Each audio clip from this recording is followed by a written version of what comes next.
भाषा की सबसे छोटी इकाई क्या कहलाती है? वर्ण कहलाती है।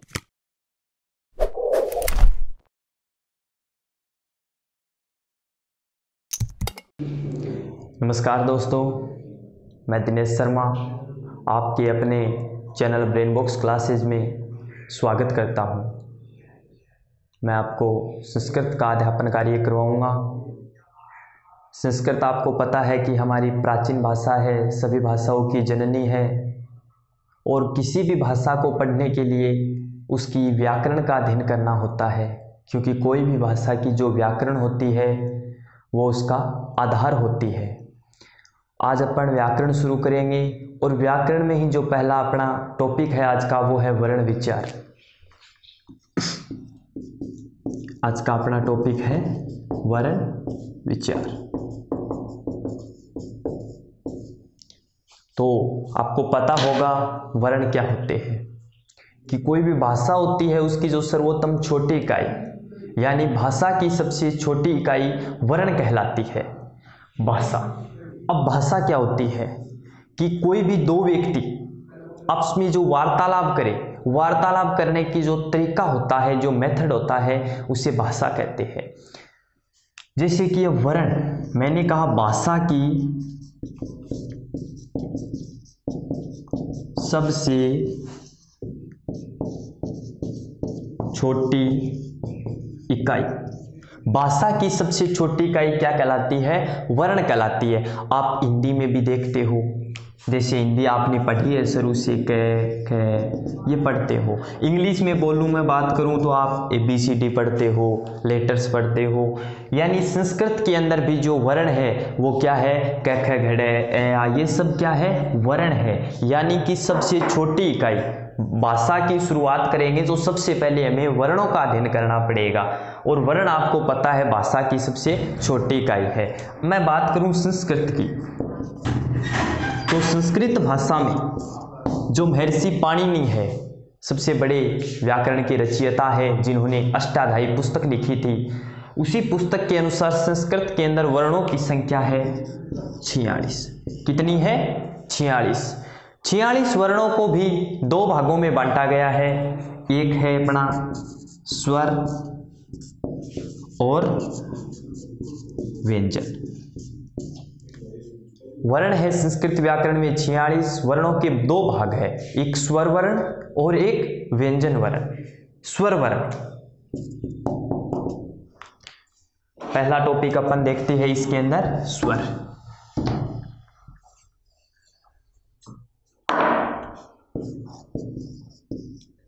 स्वरों की संख्या होती है 13। कितनी होती है? 13। यानी कि 46 वर्णों में से 13 स्वर होते हैं। वे वर्ण जिनका उच्चारण हम स्वतंत्र रूप से करते हैं, अर्थात जिन्हें बोलने में हमें किसी अन्य वर्णों का सहारा नहीं लेना पड़े, उसे क्या कहेंगे? स्वर वर्ण कहते हैं। तो दोस्तों कि स्वर वे वर्ण जिनको बोलने में, जिनका उच्चारण हम किस रूप से कर सकते हैं? स्वतंत्र रूप से कर सकते हैं। जैसे कि मैं बोलूं ए, आ, ह्रस्व ई, दीर्घ ई, ऊ, दीर्घ ऊ, ए, ऐ, री, दीर्घ री, लरी, ओ और औ। 1 2 3 4 5 6 7 8 9 10 11 12 13। 13 क्या है? स्वर है। आ जाइए संस्कृत व्याकरण में स्वर किसे कहते हैं? तो वे वर्ण जिनका उच्चारण हम स्वतंत्र रूप से करते हैं उसे क्या कहते हैं? स्वर वर्ण कहते हैं। स्वरों की कुल संख्या होती है 13। कितनी होती है? 13। कौन कौन से? ए, आ, ई, उ, ए, ऐ, री, लरी और अ। ठीक है। अब स्वरों के भी कितने भाग हैं? 3 भाग है, ह्रस्व, दीर्घ और प्लुत स्वर। ह्रस्व स्वर क्या होते हैं? कि जिनका एकमात्रिक वर्ण बोले, जिनको एकमात्रिक वर्ण जैसे ए, ई, उ, री, ये क्या है? ह्रस्व स्वर है। दीर्घ स्वर जिन्हें हम द्विमात्रिक भी बोल सकते हैं, जैसे कि आ, ई, उ, आई, री, ठीक है, और लरी। अब प्लुत स्वर आए, वे वर्ण जिनका संयोग दो वर्णों के मेल से बना हो, यानी कि जैसे मैं बोलूं ए, तो ए और ई मिलकर के क्या बनाते हैं, ए बनाते हैं, तो ए क्या है, प्लुत स्वर है। आप देखो औ, तो ए प्लस उ मिलकर के क्या बनाएंगे, ओ बनाएंगे, तो ये क्या हो गया, प्लुत स्वर। इसी प्रकार औ हो गया और आई हो गया, ये चार क्या है, प्लुत स्वर है। अब बात करें व्यंजन की, तो स्वर से बिल्कुल क्या होते हैं, व्यंजन विपरीत होते हैं। कि स्वर में हमने बात की कि वे वर्ण जिनका उच्चारण हम स्वतंत्र रूप से कर सकते हैं, और व्यंजन को अपन पढ़ेंगे तो बात करेंगे कि वे वर्ण जिनका उच्चारण हम स्वतंत्र रूप से नहीं कर सकते, अर्थात जिन्हें बोलने में किनका सहारा लेना पड़े, हमें स्वर का सहारा लेना पड़े, क्या कहलाते हैं, व्यंजन वर्ण कहलाते हैं। और व्यंजन वर्णों की संख्या कितनी होती है, 33। कितनी होती है, 33 व्यंजन वर्ण की संख्या है, ठीक है, 33 व्यंजन वर्ण है। व्यंजनों को बोलने में किनका सहारा लेना पड़ेगा, स्वर का सहारा लेना पड़ेगा। जैसे क, मैंने क को बोला, क का उच्चारण किया, तो क अंत में आ रहा है ए, यानी किसकी ध्वनि आ रही है, ए की ध्वनि आ रही है। तो आप पता लगा सकते हो कि व्यंजन है क, उसको बोला तो हमें सहारा किसका लेना पड़ा, ए का। यानी किसी भी व्यंजन का उच्चारण करेंगे तो सहारा किनका लेना पड़ेगा, स्वर का सहारा लेना पड़ेगा।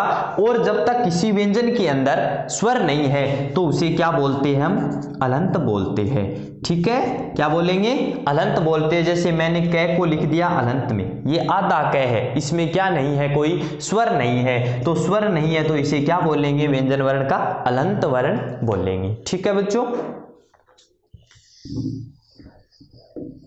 अब वर्ण अपने मुख्य रूप से होते हैं 3 प्रकार के। कितने प्रकार के, 3 प्रकार के। कौन कौन से हैं, स्पर्श व्यंजन, अंतस्थ व्यंजन और ऊष्म व्यंजन।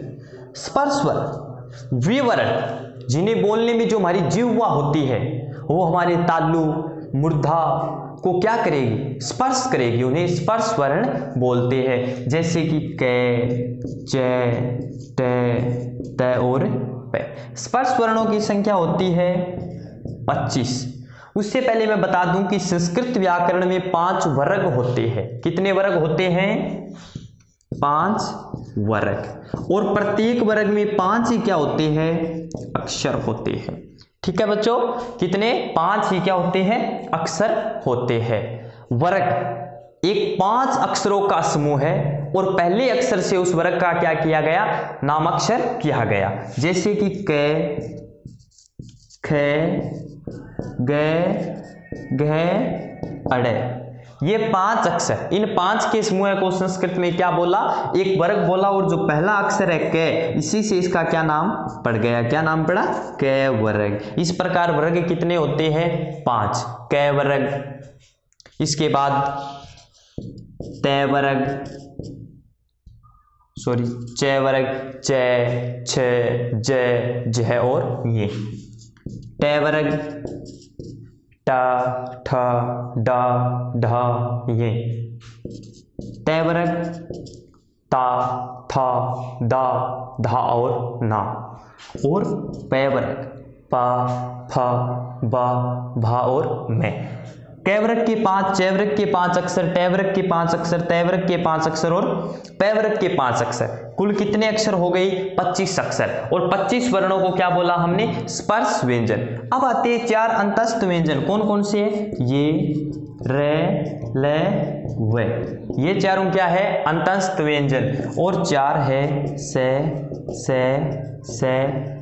है, क्या है, उसमें व्यंजन, ठीक है। तो हमने पढ़ लिया, वर्ण पढ़ लिया। वर्ण कितने प्रकार के हैं, 2 प्रकार के, स्वर और व्यंजन। वे वर्ण जिनका उच्चारण स्वतंत्र रूप से करे वो स्वर, और वे वर्ण जिनका उच्चारण हम स्वतंत्र रूप से नहीं कर सकते व्यंजन वर्ण कहलाते।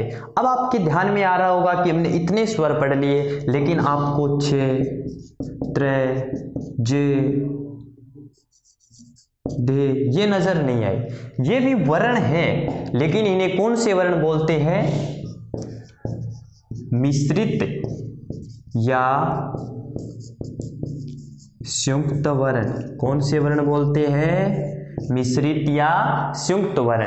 यानी कि वे वर्ण जिनका निर्माण दो या दो से अधिक वर्णों के संयोग से होता है, जैसे छ। तो इसके अंदर क्या है? क है और से, क्या बना? छ। यानी देखो क और से दोनों अलग अलग वर्ण है, दोनों वर्ण मिलकर के एक अक्षर एक वर्ण बना, क्या बना? छ। इसलिए इन्हें क्या बोलते हैं? मिश्रित वर्ण। त्र है तय और किसका संयोग है?